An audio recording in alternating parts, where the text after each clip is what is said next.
Supreme court కీలక తీర్పు ఇచ్చింది. లంచం కేసుల్లో ఎంపీలకు ఎమ్మెల్యేలకు మినహాయింపు లేదని చారిత్రాత్మక తీర్పును ఇచ్చింది. 7 సభ్యుల ధర్మాసనం ఏకగ్రీవంగా ఈ తీర్పును ప్రకటించింది. లంచం కేసులో చట్టసభ సభ్యులకు మినహాయింపు లేదని తేల్చి చెప్పింది.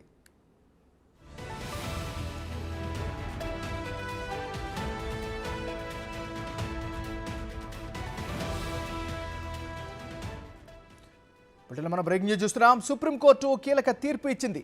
లంచం కేసుల్లో ఎంపీలకు మినహాయింపు లేదని చారిత్రాత్మక తీర్పును ప్రకటించింది. 7 సభ్యుల ధర్మాసనం ఏకగ్రీవంగా ఈ తీర్పు ఇచ్చింది. లంచం కేసులో చట్టసభ సభ్యులకు మినహాయింపు లేదని తేల్చి చెప్పింది.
మనం బ్రేకింగ్ న్యూస్ చూస్తున్నాం. సుప్రీంకోర్టు కీలక తీర్పు ఇచ్చింది. లంచం కేసుల్లో ఎంపీలకు ఎమ్మెల్యేలకు మినహాయింపు లేదని చారిత్రాత్మక 7 సభ్యుల ధర్మాసనం ఏకగ్రీవంగా ఈ తీర్పు వెలువరించింది.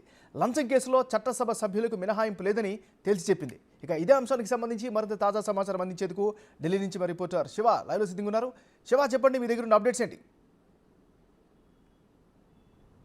ఏమన్నారు, ఈరోజు సుప్రీంకోర్టు చారిత్రాత్మక తీర్పు ఇచ్చిందని చెప్పుకోవాలి. 7 సభ్యుల అత్యున్నత ధర్మాసనం లంచాలకు సంబంధించి ప్రజాప్రతినిధులకు సంబంధించి కూడా ఎటువంటి మినహాయింపు ఉండదు అనేది ప్రధానంగా ఈరోజు సుప్రీంకోర్టు తన ఆదేశాల ద్వారా జారీ చేసింది. చట్టసభ్యులు లంచం కేసులో సుప్రీంకోర్టు ఇదొక సంచలన తీర్పు ఇచ్చిందని మనం చెప్పుకోవచ్చు. ప్రధానంగా చూసుకుంటే ఏదైతే గత కొంతకాలంగా కానీ లంచాలకు సంబంధించి ఒక కేసుకు సంబంధించి కూడా ప్రధానంగా సుప్రీంకోర్టు ధర్మాసనం ఈ తీర్పును వెలువరించింది. ఎమ్మెల్యేలు, ఎంపీలు, చట్టసభల్లో ఉండే ప్రజాప్రతినిధులు ఎవరైతే ఉంటారో వారు తీసుకున్న లంచాలకు సంబంధించి చట్టాలు అందరికీ ఒకేలాగా వ్యవహరిస్తాయి, అందరికీ ఒకే విధంగా కూడా పనిచేస్తాయనేది ఈరోజు సుప్రీంకోర్టు ఇచ్చిన ధర్మాసనం 7 సభ్యుల అత్యున్నత ధర్మాసనం ఇచ్చిన తీర్పును బట్టి మనకు తెలియవస్తుంది. అంటే విచారణ అంటే ప్రతి ఒక్కరు కూడా ఈ కేసులు లంచాల కేసులకు సంబంధించి ప్రతి ఒక్కరు విచారణ ఎదుర్కోవాల్సి ఉంటుంది.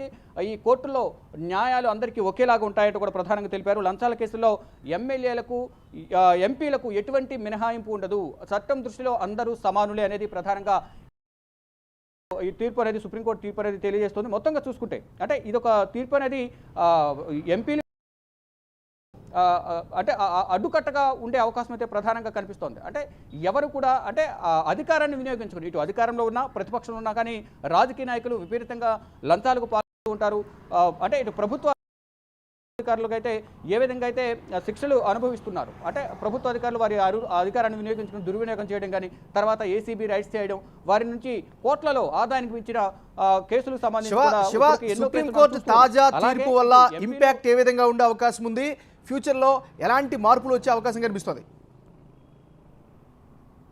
అంటే డెఫినెట్గా మార్పులు అనేవి కంపల్సరీ ఉంటాయి. మనం గత దశాబ్ద కాలంగా కూడా చూసుకుంటే కనుక ఈ అవినీతికి సంబంధించి చర్యలు అనేవి కూడా అంటే గతంలో ఉన్నప్పటికీ కూడా ఈ తీవ్రత అనేది ఎక్కువగా ఉంది.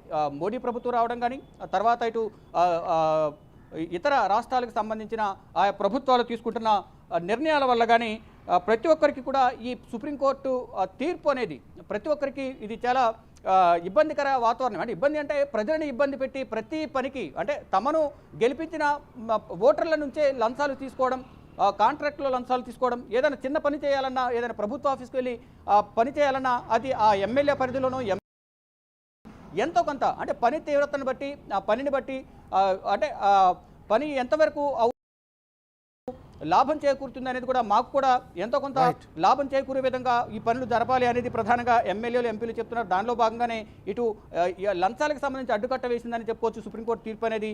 ఎంపీలు ఎమ్మెల్యేలకు ఎటువంటి మినహాయింపు ఉండదు, అందరికీ సమాన న్యాయం ఉంటుంది. అటువంటి కేసులను ఉంటే కనుక కేసులను విచారించాల్సి ఉంటుంది. అంటే ప్రతి అంటే ఓటర్ల నుంచే కాదు, ఏదైనా ప్రాజెక్టులకు సంబంధించి అవకతవకలు జరగడం కానీ ఇతరత్ర కారణాలు, సపోజ్ ఇన్ కేసు మనం తెలంగాణకు సంబంధించి కాళేశ్వరం ప్రాజెక్టు కానీ ఇతర రాష్ట్రాలకు సంబంధించి వివిధ ప్రాజెక్టులు కానీ ఇటు కేంద్రం లెవెల్లో సంబంధించి మనీ లాండరింగ్ కేసులకు సంబంధించి ప్రతి ఒక్కటి కూడా ఎంపీలు ఎమ్మెల్యేలు మంత్రులు ఇతర ప్రజా నాయకులు ఎవరైతే ఉన్నారో వారు పాల్పడిన అవినీతికి సంబంధించి ప్రతి ఒక్కరు కూడా సుప్రీంకోర్టు దృష్టిలో న్యాయస్థానాల దృష్టిలో అందరూ సమానులే, న్యాయపరంగా చట్టపరంగా అందరూ వ్యవహరించాల్సి ఉంటుంది, కేసును ఎదుర్కోవాల్సి. ఈరోజు 7 సభ్యుల అత్యున్నత ధర్మాసనం సుప్రీంకోర్టు ధర్మాసనం ఇచ్చిన బెంచ్ కీలకంగా మారబోతుంది. దీనిపై కూడా పలు మిశ్రమ స్పందన అయితే వస్తున్నప్పటికీ కూడా ప్రజలకు మాత్రం ఇదొక ఈ తీర్పు అనేది ఆశాజనకంగా కనిపిస్తోంది. MNR. Right, thank you Shiva.